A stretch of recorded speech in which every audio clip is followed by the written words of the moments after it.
Selamat datang pemirsa di Sorot episode spesial bersama saya Cecilia Putri. Hari ini saya berada di gedung DPRD Kabupaten Banyumas yang baru di Jalan Bung Karno, Kompleks Menara Pandang Teratai, Purwokerto. Kita akan mendengarkan dan juga berbincang bersama dengan Ketua DPRD Kabupaten Banyumas periode 2019-2024, yakni dengan Bapak Dr. Budi Setiawan. Kita akan melihat bagaimana peran beliau selama 5 tahun menjadi Ketua Dewan di Kabupaten Banyumas dan juga apa rencana beliau untuk kedepannya setelah ini. Jangan kemana-mana pemirsa, kita langsung saja menemui Pak Budi.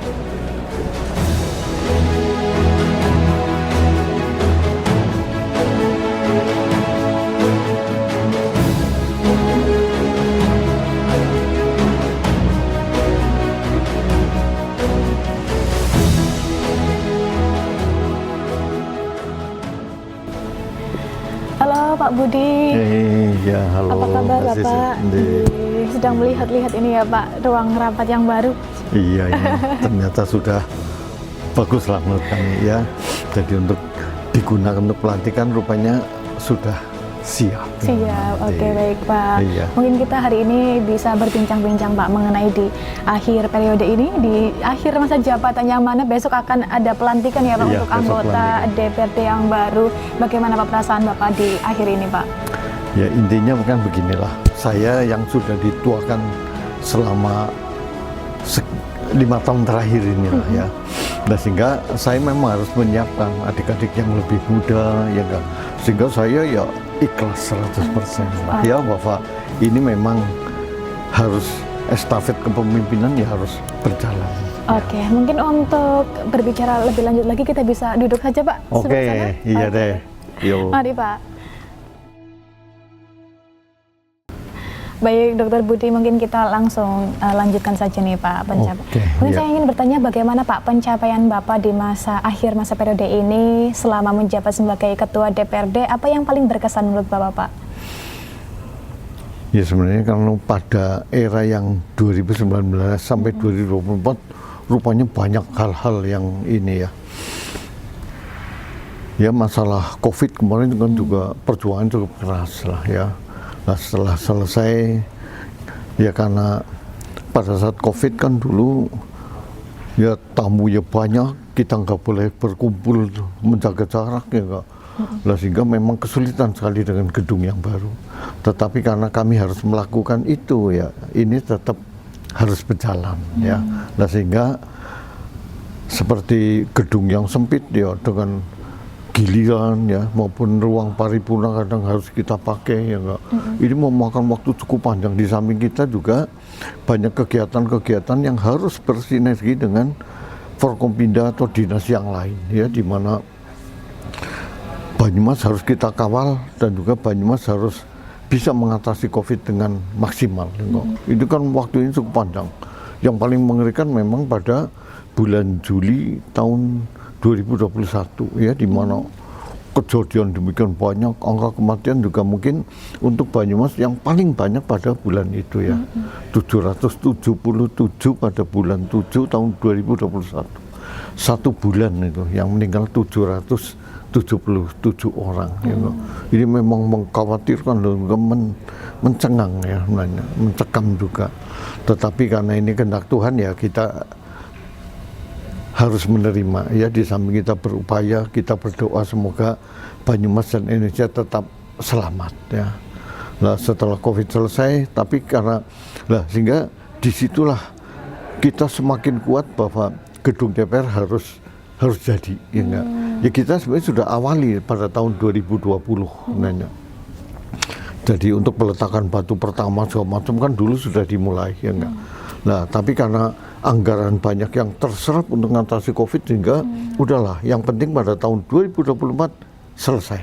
Ya enggak. Berarti ini rencana pembangunan ini sejak kapan Pak? Ya mulai tahun 2020 peletakan batu pertamanya. Nah 2020, 2021, 2023 ya sampai dengan hari ini selesai. Ya enggak. Dan sudah ditempati ya Pak untuk rapat-rapat ini Pak? Ya jadi untuk ruang paripurna ya sudah selesai ya. Ya semoga nanti kita anggarkan lagi pada APBD perubahan 2024 selesai semuanya nanti dengan landscape-nya, dengan jalan yang sudah jauh lebih bagus, lampu penerangan jalan ya semuanya sudah selesai. Oke, jadi itu latar belakang dari adanya pembangunan gedung baru ini ya Pak? Karena Ya. untuk lebih representatif gitu Pak? Ya ke satu gini, gedung yang lama itu memang dibangun pada tahun 1965 ya. Pada eranya dulu tuh memang hebat lah ya gedung itu. Ini kan sudah 59 tahun yang lalu lah ya. Lah sehingga sudah banyak menghasilkan keputusan kebijakan-kebijakan yang strategis untuk Banyumas. Tapi hari ini dengan perkembangan zaman, perkembangan teknologi ya nggak, dan juga masyarakat yang membutuhkan semakin banyak, otomatis ya akhirnya jadi tidak representatif lagi ya, mungkin terlalu sempit, sehingga kami sudah sepakatlah bahwa tahun 2024 dengan periode yang baru gedung ini harus bisa diselesaikan untuk meningkatkan pelayanan kepada masyarakat harapan Oke, kami. kalau boleh tahu untuk dana pembangunan gedung ini berasal dari dana apa Pak? Dari APBD semuanya. Ya. APBD. Sejumlah berapa Pak? Senilai berapa? Jadi nanti total sampai dengan tahun 2024 akhir ini, karena ini kan kita anggarkan 14,5 miliar lagi ya. Jadi total sampai dengan akhir tahun 2024 menelan dana sekitar 90 miliar rupiah. Untuk gedung ini saja ya Pak? Iya, iya dengan kompleks sekitarnya ya itu 90. Nah, kalau untuk dana PEN, kalau boleh tahu, sejak dari pandemi COVID, untuk digunakan untuk apa saja, Pak? Pemulihan Kalau PEN. dana PEN kan untuk mayoritas untuk pariwisata semuanya, ya seperti untuk masalah menara pandang, penataan di sini, ada gedung, ini apa, convention hall ya, itu yang sebenarnya mengecewakan kami sebenarnya. Letaknya harusnya tidak di situ, ya ini kan jadi menutup ya. Tapi karena dulu teman-teman juga sempat menolak kan sebenarnya untuk di sini apa namanya Posisi gedung. minta pindah gitu ya enggak. Tapi karena untuk fondasi aja sudah menghabiskan sekitar 10,5 miliar. Jadi saya pikir sayang lah andai kata apa namanya ditinggalkan. Udahlah kita terima saja. Nggak apa-apa, yang penting kalian semuanya nanti bekerja dengan sebaik mungkin lah ya. Ini kan dari tampaknya seperti di belakang Iya, ya. tidak terlihat ya, Iya, Pak. karena dulu dari perencanaan semula ya enggak. Ini gedung ini tetap di sini, depannya seperti alun-alun lah nanti. Iya. Nah, menara pandang ada di sebelah barat jalan, ya enggak. Jadi di sini terbuka semuanya, ya enggak. Dan jalannya gede itu nanti lewat di depan alun-alun lah, nanti dari alun-alun masuk ke dalam, ya enggak. Jalan menuju ke gedung Dewan. Tapi saat ini kan jadi tertutup oleh convention hall, terus yang alun-alun jadi pelataran parkir segala macam, jadi akhirnya memang mengecewakan ya. Oke. Tetapi udahlah, bagi saya udah nggak apa-apa. Gedung tetap di sini. Yang penting adalah kinerja dan juga apa yang bisa kalian berikan untuk masyarakat Banyumas. Oke, kalau boleh tahu, bagaimana Pak untuk koordinasi dengan Bapedanya mengenai pembangunan ini, Pak? Ya kalau Bapeda kan sebenarnya kita merencanakan dan juga menganggarkan bersama. Lalu untuk landscape, untuk model bangunan, ruangan, macam ini dari PU semuanya. Oh, PU Iya. ya, Pak. Baik, oke. Iya. Nah, ini ngomong-ngomong besok kan akan ada pelantikan anggota Dewan yang baru ya Pak di Iya. Kabupaten Banyumas ini. Mungkin dari Bapak sendiri bagaimana Pak pandangan untuk DPRD Kabupaten Banyumas ke depannya, Pak? Saya setiap kali ibaratnya bahasa Jawanya itu wanti-wanti terus lah ya kepada adik-adik dan juga teman-teman yang masih bertahan di gedung ini ya. Ini kan dari 50 ada 36 yang bertahan. Berarti ada 14 yang baru. Nah, sehingga 36 ini kan mayoritas lah ya, sehingga pasti menguasai lah ya, paling tidak sudah paham, karena ada yang 3 kali, ada 4 kali, ada yang 2 kali, ya enggak, bahkan ada yang 5 kali. Sebenarnya mereka kan sudah piawai lah ya. Harapan kami nanti yang sudah lebih senior bisa memberikan contoh yang baik, ya, bisa memberikan keteladanan lah kepada adik-adik yang muda-muda, ya enggak. Apalagi gedung ini kan dibangun dari rakyat untuk rakyat juga, ya enggak. Nah, sehingga harapan saya juga harus bisa efisien, efektif, dan juga menghasilkan keputusan-keputusan yang pro dengan rakyat, ya enggak, yang manfaat dengan rakyat. Nah, harapan kami. Nah, sehingga nanti para pemilihnya tidak kecewa, ya sudah disediakan tempat, fasilitas yang baik, andai kata kinerjanya tidak memuaskan, sayang sekali menurut saya. Sehingga saya selalu berpesan kepada mereka, kerjalah dengan baik, disiplin, ya, harus rajin membaca, ya, dan juga harus hadir di masyarakat harapan kami. Sehingga dengan gedung yang seperti ini, kalau teman-teman nanti bisa melaksanakan tugas dengan baik, kan akan diapresiasi nanti oleh masyarakat. Oke, baik. Nah, ini sudah berakhirnya masa jabatan Bapak ya Pak. Bagaimana rencana Bapak ke depan untuk Bapak pribadi sendiri? Namun jangan dijawab dulu Pak, karena kita harus iklan terlebih dahulu. Dan bagi pemirsa Banyumas TV juga jangan kemana-mana, karena kita akan kembali usai jeda pariwara berikut ini.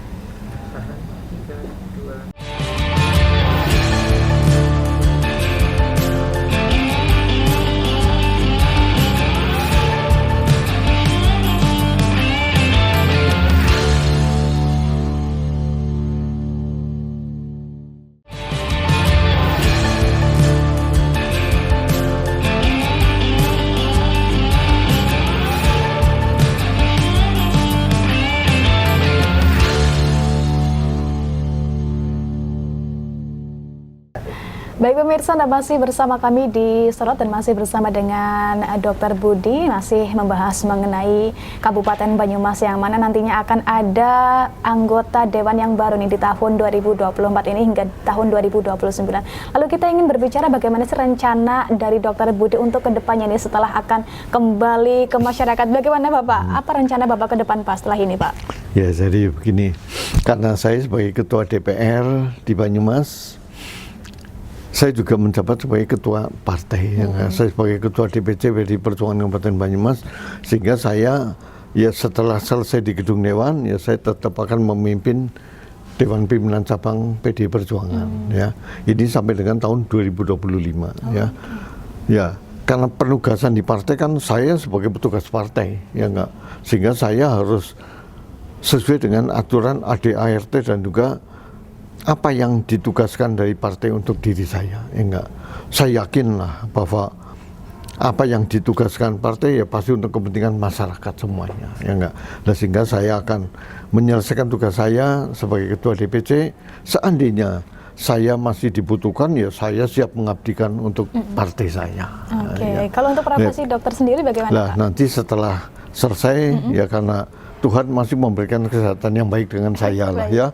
Mungkin saya juga akan berprofesi dan juga mungkin saya kembali ke habitat saya juga. Ya mungkin saya ya yang tadinya banyak dengan teman-teman anak yang dari muda sampai dengan tua yang berkecimpung di partai politik, mungkin hari ini saya mungkin itu sudah porsinya dikurangin, ya. Saya mungkin akan bersama-sama dengan teman-teman saya yang profesinya dokter, mungkin juga dengan teman-teman lama yang masih di Banyumas, ya.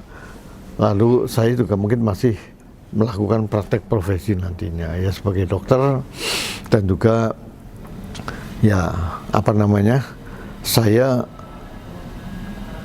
ingin menikmati di hari tua saya, ya enggak, sebagai manula yang sehat, ya. Ya paling tidak kan saya harus ya olahraga, ya mungkin ya rekreasi, kumpul dengan teman-teman, ya enggak. Jadi saya otomatis ya tidak akan begitu selesai terus saya apa namanya hilang, ya tidak. Ya saya tetap akan bersama-sama dengan yang relevan atau yang mungkin sudah teman-teman lama lah, ya. Mungkin untuk masalah perpolitikan, masalah DPRD, masalah pemerintahan itu mungkin urusan yang mudah lah.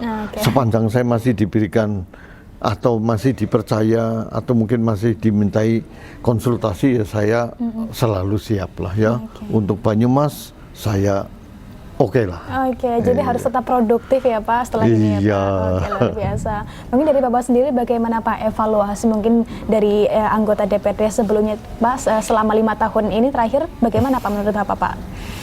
Ya begini, kalau yang bisa menilai kan harusnya orang lain, ya. Kalau saya kan karena ada di dalam, ya nanti saya mengatakan semuanya baik lah, ya.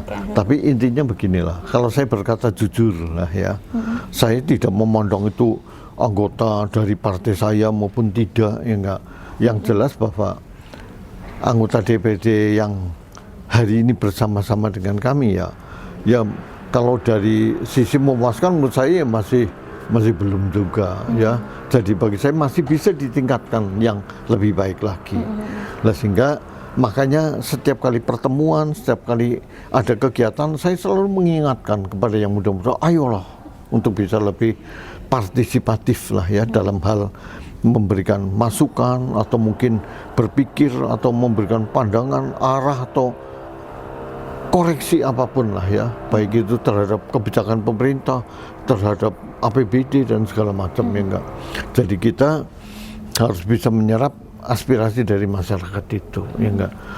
Saya juga selalu menyampaikan, ayolah yang muda-muda, yang lebih rajin, disiplin, harus banyak membaca ya enggak, dan juga lebih sensitif lah ya terhadap apa yang terjadi di masyarakat itu ya enggak. Ya jadi kalau dari hari ke hari ya menurut saya progresnya ya cukup bagus, semua masih bisa ditingkatkan lagi ya enggak.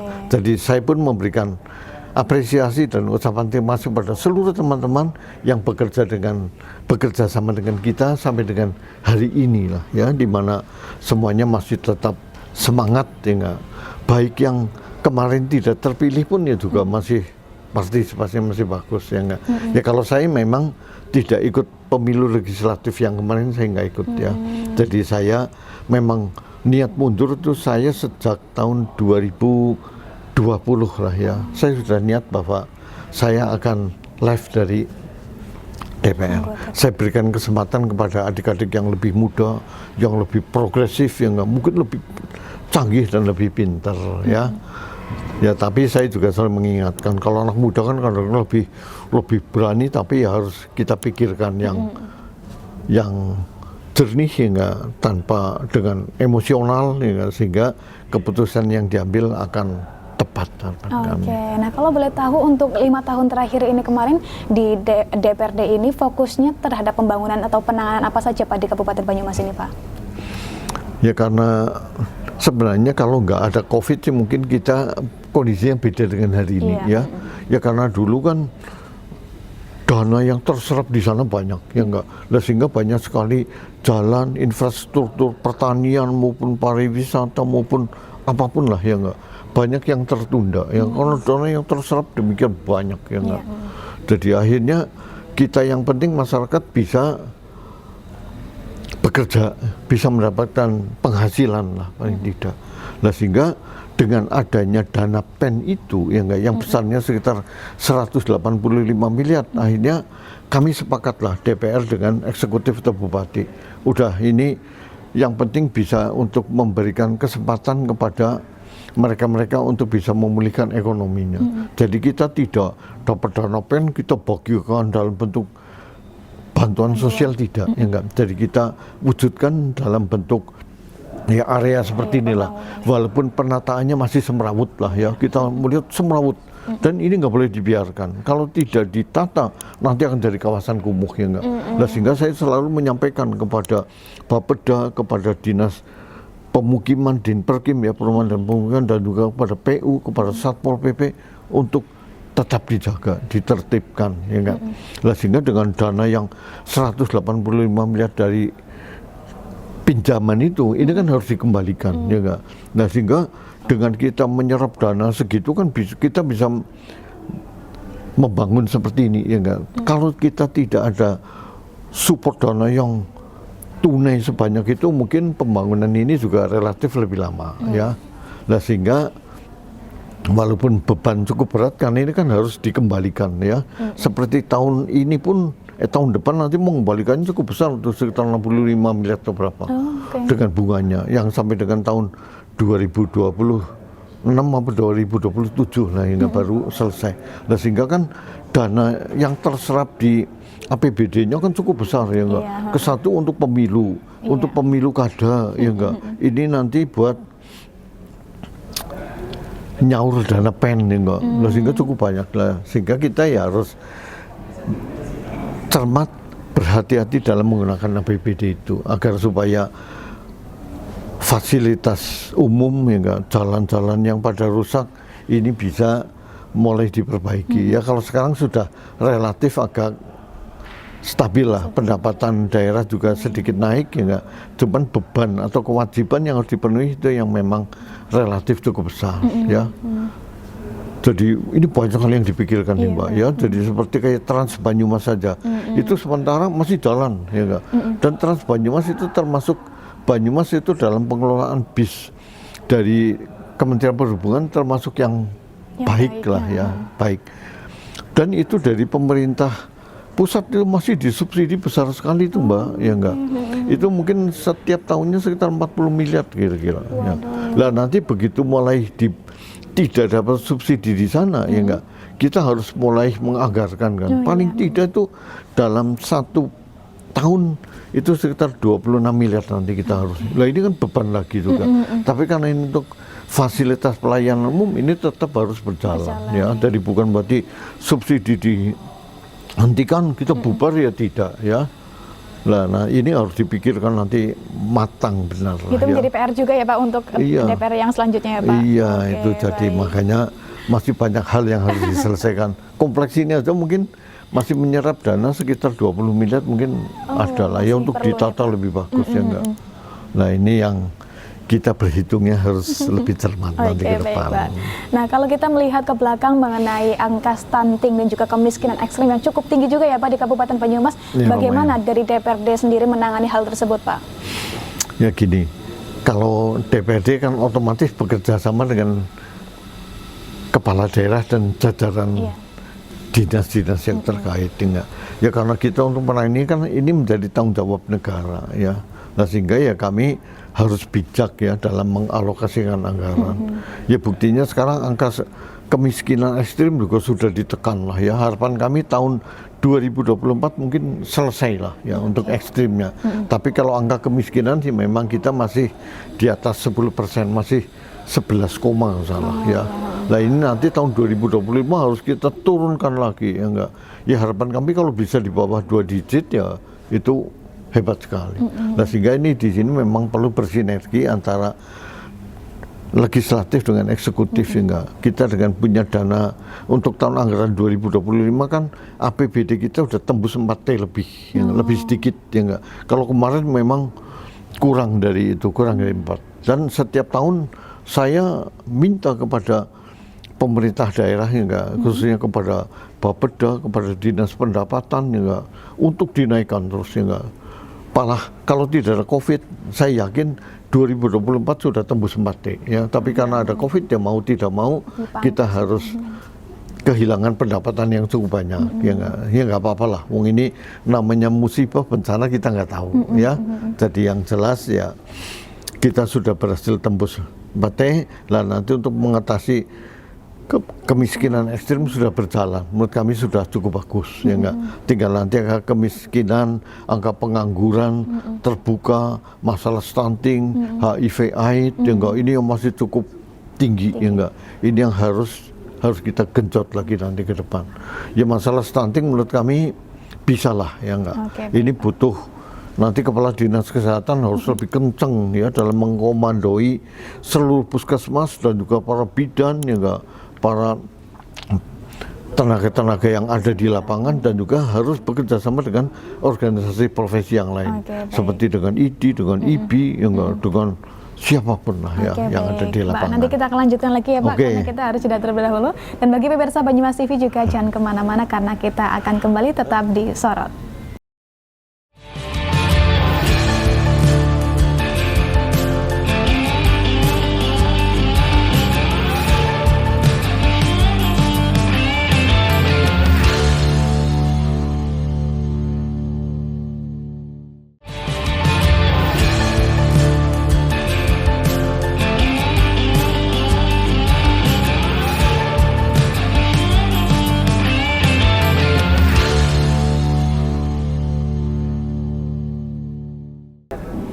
Kembali bersama saya Cecilia Putri dan masih bersama dengan Dr. Budi di sini. Pemirsa masih membahas mengenai peran beliau di Kabupaten Banyumas ini di akhir masa jabatannya pemirsa.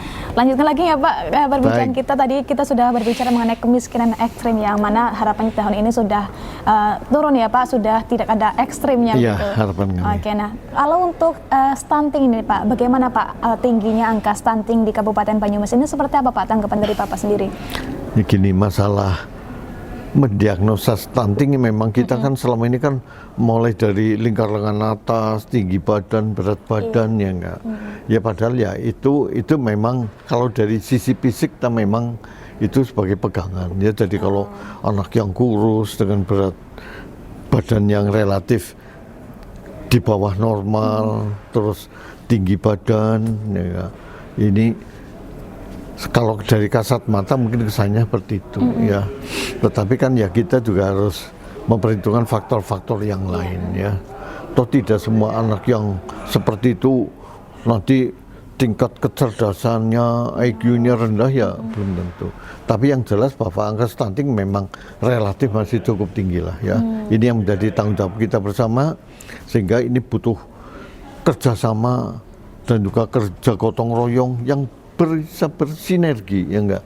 Tapi kalau semuanya melakukan pekerjaannya secara sporadis sendiri-sendiri tidak akan jadi apa-apa. Ya ini harus ada komandonya yang kuat ya enggak, sehingga semuanya akan pada tujuan yang sama ya. Jadi ini bukan hanya sekedar menggugurkan kewajiban ya enggak, tetapi ini adalah pertanggungjawabannya. Ya menurut kami nanti di bawah kepemimpinan kepala daerah dengan para asisten, dengan kepala dinas, dengan stakeholder yang ada, ya enggak, masyarakat ini harus bisa kita satukan gerakan kita, ya enggak. Dan saya yakin lah bisa, walaupun untuk zero itu nggak mungkin lah ya, karena ini bisa diatasi pasti muncul kasus baru, ya enggak. Ini yang harus selalu diperhatikan sehingga tidak boleh lengah. Bukan berarti nanti kita mengatasi setelah itu selesai, tidak ya. Begitu kita lengah ya muncul lagi ya, seperti kayak angka kematian ibu saja. Dulu kita sudah pernah rendah ya enggak, tapi begitu kemarin ada COVID kita sibuk dengan yang lain, angka kematian ibu naik lagi ya enggak. Nah ini enggak boleh, ini harus tetap ketat ya, apalagi Banyumas dengan jumlah penduduk yang mendekati 1,9 juta ya enggak. Ini tingkat kelahirannya tinggi sekali ya di Banyumas ya, dibandingkan dengan daerah lain lah, karena jumlah penduduknya banyak, otomatis angka kelahirannya pasti lebih tinggi ya dibandingkan dengan kota-kota yang jumlah penduduknya hanya 100-200 ribu ya enggak. Tapi di sini paling tidak dalam setahun itu ada 15.000 bayi dilahirkan ya. Lah jadi kalau banyak keluarga miskin ya nanti anaknya ya jadi stunting lagi ya.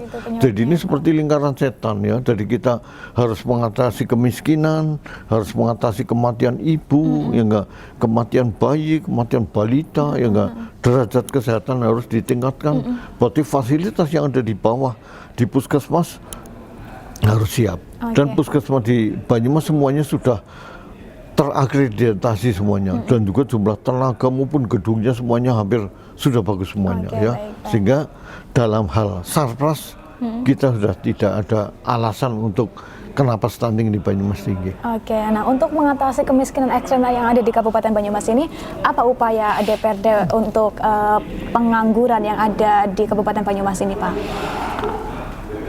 Nah sekarang yang dikerjakan di DPD kan otomatis karena kita bukan eksekutor ya, kita karena tugas DPR kan hanya sebagai ikut menganggarkan, untuk mengontrol, untuk membuat peraturan-peraturan daerah ini.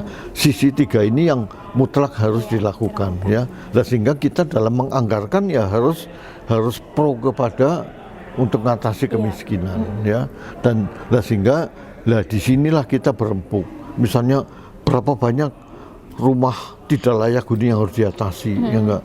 Terus bagaimana supaya masalah pangan ini tetap bisa terjangkau oleh mereka yang miskin ya enggak. Bagaimana dana sosial itu, bantuan sosial ini harus tepat sasaran ya enggak.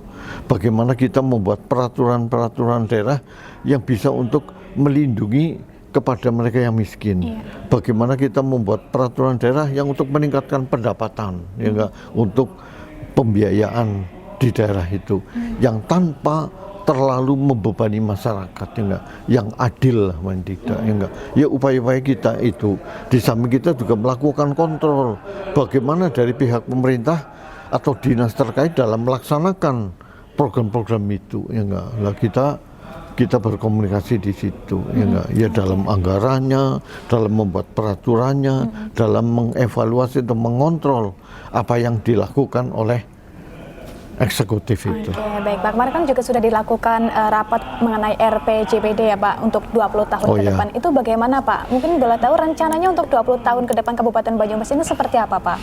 Nah ini 20 tahun kan bukan jangka waktu yang pendek ya. Kita untuk meramalkan itu memang harus benar-benar kita harus punya mimpi ya. Kalau kita nggak mimpi ya landai-landai saja. Jadi misalnya ya kemiskinan kita 11%, 20 tahun berarti nanti setiap tahun berarti kita cukup 0,5% aja ya nggak bisa begitu ya enggak. Berarti kita harus ada percepatan ya enggak, dan juga tahapan-tahapan berikutnya ya, karena lonjakan teknologi, lonjakan kehidupan manusia ini kan tidak bisa diprediksi secara kayak deret tambah saja, tidak ya enggak.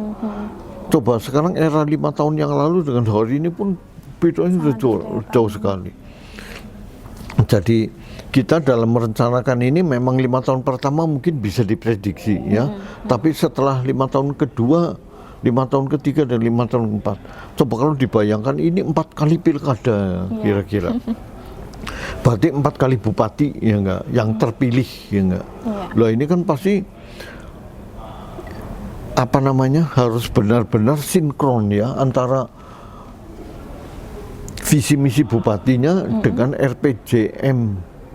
RPJP-nya ya enggak, rencana jangka panjangnya yang 20 tahun, RPJPD-nya itu ya enggak.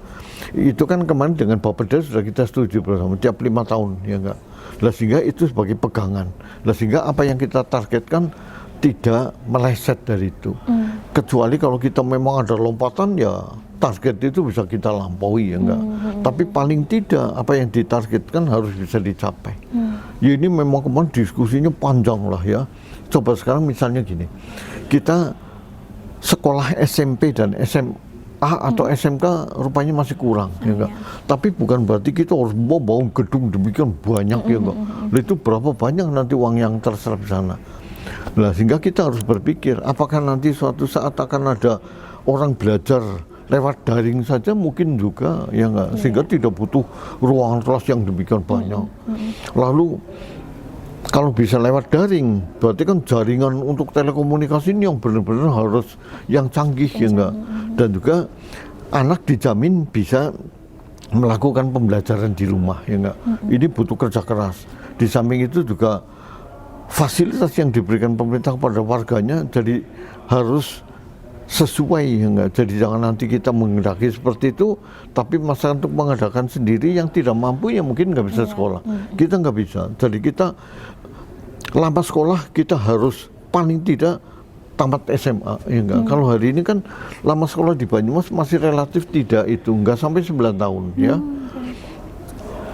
Rata-ratanya ya, jadi banyak yang DO di tingkat SLTP itu banyak sekali. Banyak juga yang SD selesai, ada yang tidak melanjutkan. Ini nanti harus dikejar ya enggak.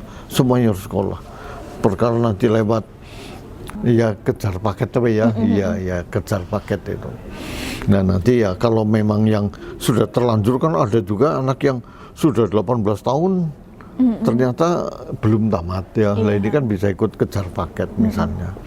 Nah hal-hal yang seperti itu yang harus diinikan. Soalnya tanpa pendidikan yang cukup kita untuk maju itu juga sulit ya. Ya di samping harus sehat juga. Nah itu masalah gedung sekolah kita masih kurang banyak, apalagi dengan sistem zonasi yang itu madul-madul karuan ya. Nah ini juga harus dievaluasi dari tahun ke tahun. Demikian juga kan waktu itu pernah ada pasar desa ya enggak, pasar desa yang kita masih kurang banyak. Karena pasar kan tempat pertemuan antara pembeli dan penjual ya. Mereka penjual bisa juga menjual produk dari luar yang didatangkan, bisa juga menjual produk yang hasil produksi dari wilayah itu ya enggak. Tapi kalau sekarang kita bangun pasar banyak ya enggak. Sekarang juga banyak sekali pasar yang mengeluh sepi ya, karena penjual online kan demikian banyak ya. Sekarang orang penjual sayur aja kan banyak yang ada dengan mobil, ada yang dengan motor, ya enggak. Orang tidak usah ke pasar, penjual sudah mendatangi rumah, ya enggak. Nah ini pun ya harus kita pikirkan. Nanti kita udah buat pasar desa banyak, ternyata nggak manfaat, ya. Nanti jadi bangunan mangkrak, sayang, ya enggak. Nah sehingga ini dan benar-benar harus diikuti terus, ya enggak, apa yang dibutuhkan oleh masyarakat. Jadi apa visi misi Kabupaten Banyumas untuk 20 tahun ke depan, Pak? Yang jelas ya Indonesia Raya, ya, di mana nanti di Banyumas sudah tidak ada lagi rakyat yang miskin. Tingkat pendidikan juga hampir semuanya nanti tingkat SLTA bisa melanjutkan. Tingkat pendapatan pun harus bagus lah, ya. Tidak ada lagi kategori orang yang kesulitan dalam hal kehidupan sehari-hari. Jadi Banyumas hebat juga ya, Pak? Iya, Banyumas hebat, ya. Baik, nanti kita akan lanjutkan lagi ya, Pak, karena kita harus iklan terlebih dahulu. Dan bagi pemirsa Banyumas TV juga jangan kemana-mana, karena kita akan kembali usai jeda pariwara berikut ini.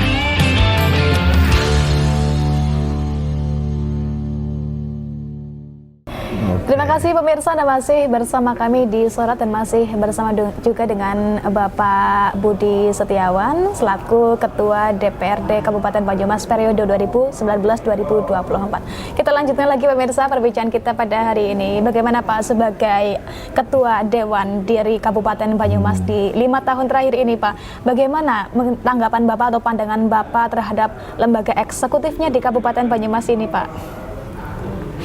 Ya, baiklah. Kalau untuk kegiatan legislatif tadi sudah saya sampaikan lah, ya. Ya progresnya cukup bagus lah, ya, tapi masih perlu ditingkatkan. Masalah disiplin, ya, masalah pembahasan harus lebih detail lagi, ya enggak? Dan juga turun ada di masyarakat juga perlu ditingkatkan. Terus evaluasi kontrol terhadap eksekutif juga harus ditingkatkan. Nah kalau eksekutif ini memang kalau di sana kan pejabat karir, ya, orang nggak mungkin jadi asisten, jadi kepala dinas, jadi sekda, ujug-ujug kan nggak ada, ya. Pasti semuanya dari bawah, ya nggak, sampai dengan puncak pimpinannya. Ya cuman ya saya berharap pada teman-teman semuanya kalau di eksekutif jabatan yang paling top itu adalah jenjang sebagai sekda lah, ya. Nah kalau di sekda kan itu meniti karirnya dari bawah, untuk di tingkat 2 itu sudah paling top lah, ya, untuk karir penjenjangan di ASN, ya, aparatur sipil negara.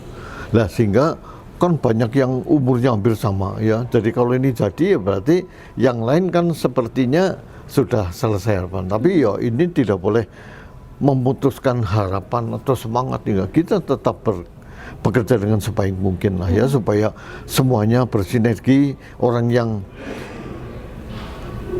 bisa menduduki jabatan itu juga harus tetap bisa berkomunikasi dengan baik, berkolaborasi dengan baik, dan juga harapan kami tidak ada arogansi lah, ya. Jadi kita semuanya bekerja untuk Banyumas, sehingga mulai dari tingkat yang paling tinggi sekda sampai dengan yang di bawah pun harus tetap berkoordinasi dengan baik. Nah sehingga nanti bagaimana Bapak Bupati dalam menjadi dirijen yang dalam pembangunan di Banyumas ini. Jadi orang yang harus paham tentang Banyumas dan juga harus visioner kan nanti ke depan. Ya kalau menurut saya OPD di Banyumas, ya karena di sini kan kita dari awal nih sudah sepakat bahwa untuk jenjang karir di PNS 0 rupiah, ya enggak. Jadi tidak ada orang naik jabatan harus membayar, tidak. Andai kata ada laporkan, ya enggak. Saya dari awal sudah sepakat tidak ada, ya enggak. Nah sehingga mereka yang menduduki jabatan tidak terbebani, ya enggak. Kalau harus bayar, waduh, mau bayar berapa? Pastikan 0 rupiah ya Pak. Iya 0 rupiah. Jadi andai kata yang dipungut harus kita telusuri siapa dan juga duitnya untuk siapa, siapa yang menerima. Nah, sehingga mereka dalam bekerja harapan kami akan lebih sungguh-sungguh ya enggak, tanpa beban ya enggak. Soalnya kalau harus membayar kan nanti harus berpikir ya enggak. Ya kalau dia punya uang tunai banyak ya enggak. Kalau duit pinjaman kan harus mengembalikan ya enggak lah. Demikian juga kayak di partai politik pun ya demikian, orang untuk duduk sebagai anggota DPR ya tetap harus mengeluarkan uang kan ya enggak. Sehingga saya juga selalu menyampaikan ya tetap harus diperhitungkan dengan baik ya. Jadi jangan sampai nanti ya semuanya berharap jadi ya enggak. Lah kalau nggak jadi gimana? Ya berarti harus siap jadi dan siap tidak jadi. Tetapi kalau tidak jadi ya terus jadi, jangan hidupnya jadi sengsara ya, harapan kami tidak ya. Lah sedang kalau di eksekutif ya enggak, saya melihat karena persaingan di Banyumas relatif cukup sehat lah ya. Jadi mereka yang naik ke eselon, naik pangkat ini ya semuanya sudah melalui prosedur yang harus ditempuh memang itu ya. Misalnya harus lelang, harus penilaian dari berbagai sisi ya enggak. Lalu seleksinya pun menurut kami cukup ketat lah, walaupun beda-beda tipis kadang-kadang ya untuk satu jabatan, tetapi ya itu resikonya. Yang menurut kami sudah cukup bagus. Jadi untuk eksekutif di Kabupaten Banyumas sudah cukup bagus ya Pak. Iya. Nah sekarang kan masalahnya banyak yang muda-muda ya, dan juga orang menduduki jabatan eselon 2 kalau masih kepala 4 ya enggak, ini kan lama sekali ya enggak. Lah ini tetap tidak boleh jenuh ya enggak. Lah ini tetap harus tour of duty, tetap harus dilakukan ya. Jadi tidak makruk di situ lama sekali, tidak ya, harus muter ya enggak. Lah ini jadi nanti ada penyegaran ya. Soalnya kalau orang sudah merasa hafal, merasa itu kan jadi kurang fight ya inovasinya. Jadi saya titip kepada para pejabat yang ada di pemerintah daerah harus tetap semangat, harus tetap membangun inovasi terus untuk Banyumas ke depan yang lebih baik. Oke, luar biasa. Nah ini kembali lagi ke DPRD nih Pak. Bagaimana Pak untuk tantangan Bapak menjadi seorang ketua Dewan di Kabupaten Banyumas selama beberapa tahun ini? Apa saja Pak tantangan yang dihadapi Pak? Ya gini, kalau di DPR saya sebagai ketua DPR kan berarti saya sebagai dirijen di sini ya. Nah sehingga saya harus bisa menjadikan dirijen yang baik ya enggak, supaya tidak ada yang fals, tidak ada yang blero gitu yang harapan kami. Walaupun itu mungkin butuh waktu ya enggak, dan juga mungkin agak sulit, tetapi itu ya tetap saya inikan lah. Ya karena saya yang dituakan ya saya harus bisa merangkul semuanya ya. Cuman ya saya tetap berpesan bahwa kalian semuanya kan duduk di DPR itu kan bukan hal yang mudah ya enggak. Kalian punya kursi banyak kan di sana. Ada kursi di komisi, ada kursi di paripurna, ada kursi di fraksi ya enggak. Belum yang duduk di badan juga. Lah ini kan kursinya banyak ya enggak. Lah ini harus sering diduduki ya enggak. Jadi orang untuk bisa berpikir jernih, diskusi kan harus duduk ya enggak. Jadi harus rajin ke kantor juga ya. Jadi ya katanya kalau DPR kan kerjanya 24 jam ya jangan berpedoman ikan cepat ikan gabus ya enggak. Lebih cepat lebih bagus tidak ya enggak. Lah ini tetap harus dengan pikiran yang jernih ya enggak, dengan keikhlasan, dengan kerelaan ya harapan kami. Jadi nanti keputusan yang dihasilkan ini benar-benar manfaat untuk masyarakat ya enggak. Jadi karena apalagi hasil pemilu yang 2024 ini kemarin pertempurannya keras sekali yang jelas. Dan juga masyarakat kita semakin transaksional ya enggak. Yang namanya politik uang itu udah nggak ditutupin, itu banyak kali terjadi ya enggak. Nah ini yang harus mulai dipikirkan. Nah sehingga kalau saya boleh usul ke pemerintah pusat maupun ke KPU, sebenarnya pilihan dengan sistem nomor urut itu mungkin akan lebih bagus ya kan. Jadi orang tidak mengandalkan saya orang terkenal, saya punya duit banyak, saya ikut tinggal. Padahal dia sendiri mungkin talentanya tidak di situ ya enggak. Tapi kalau nomor urut, orang kan karir politik ya enggak, di partainya itu yang akan menentukan si A si B-nya untuk masuk nomor jadi apa tidak ya enggak. Nah sehingga ini akan lebih militan menurut saya. Jadi semuanya paham tentang partai, semuanya paham tentang ideologinya ya enggak. Nah sehingga nanti ke depan akan lebih baik lagi harapan saya. Ya karena sekarang saya juga berpesan pada masyarakat, janganlah transaksional lah ya.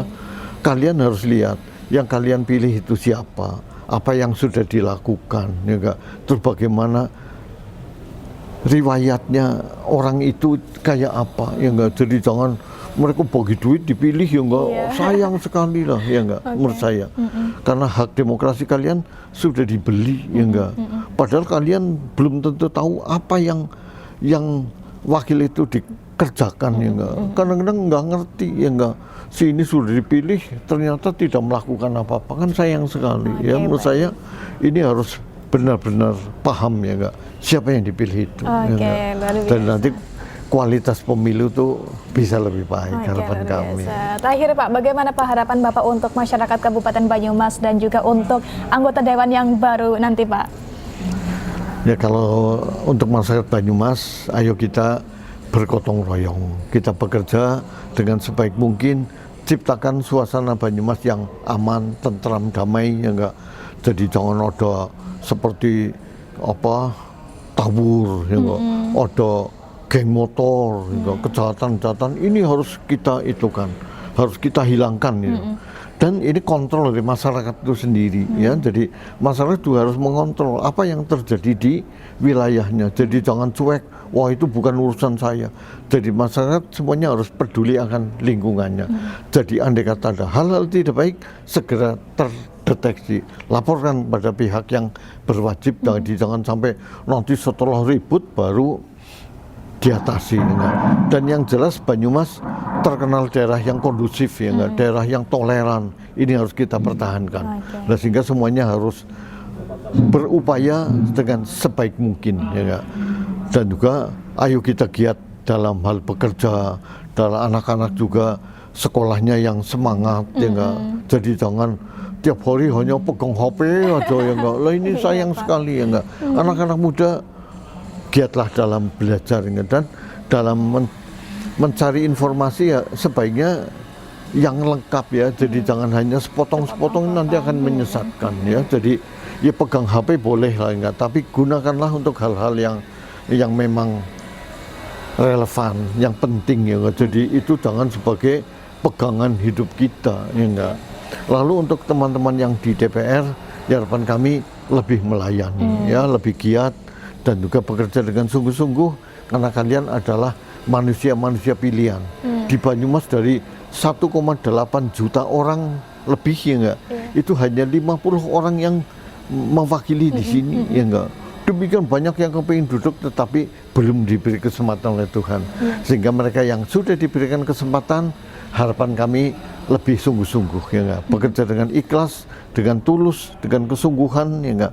Ini hasilnya pasti akan lebih baik, ya. Luar biasa. Iya. Baik, terima kasih banyak. Begitu, Budi. Ya, selamat, semoga Banyumas hebat nanti ke depan, masyarakatnya sehat, sehingga ayo kita bangun terus Banyumas dan bersinergilah. Dan juga saya berpesan untuk menghadapi pemilu besok, ya, pada bulan November, pada tanggal 27, ya, 27 November. Kita akan mengadakan pemilu, gunakan hak pilih dengan sebaik mungkin. Dan pilihlah, ya enggak, calon bupati dan wakil bupati yang benar-benar hebat menurut kami, ya enggak. Jadi jangan pilih asal-asalan saja, sayang lah, ya enggak. Ini akan menentukan nasib kalian semuanya selama 5 tahun ke depan. Harus bupati yang bijak, bupati yang mau menyapa masyarakat, ya enggak, bupati yang tidak korup, harapan kami, ya enggak. Dan ini perkara nanti calonnya berapa, ya enggak, kita nggak tahu, ya enggak. Sampai hari ini belum ada yang pendaftaran KPU belum, tetapi kita tunggu nanti tanggal 26 Agustus pendaftaran dimulai sampai dengan tanggal 28 apa berapa, apa 27 sampai 29, nah, antara itu. Nah, nanti di situ baru tahu siapa calonnya. Semoga pilihan kalian semuanya nanti tepat, sehingga kita bisa menghasilkan kepala daerah yang hebat nanti ke depan. Oke, ya. luar biasa. Baik, Kira-kira terima kasih demikian. banyak. Terima kasih. Merdeka. Sama-sama, Pak Budi. Merdeka, ini Agustus Merdeka ya Pak. Terima Iya. kasih banyak Pak untuk waktunya ya Pak, sudah disempatkan untuk bisa berbincang ini selama 1 jam lamanya bersama dengan pemirsa juga. Dan bagi Iya. pemirsa Banyumas juga saya ucapkan Iya. terima kasih banyak Banyumas atas TV hebat. Banyumas TV hebat ya Pak. Oke, luar biasa. Terima kasih banyak pemirsa Anda sudah menemani kami selama 1 jam kurang lebih ini bersama dengan Bapak Budi selaku Ketua DPRD Kabupaten Banyumas periode 2019-2024. Pemirsa, nantikan kembali program Sorot kita dengan tema menarik lainnya. Saya Cecilia Putri pamit. Sekian, terima kasih dan sampai jumpa. Merdeka.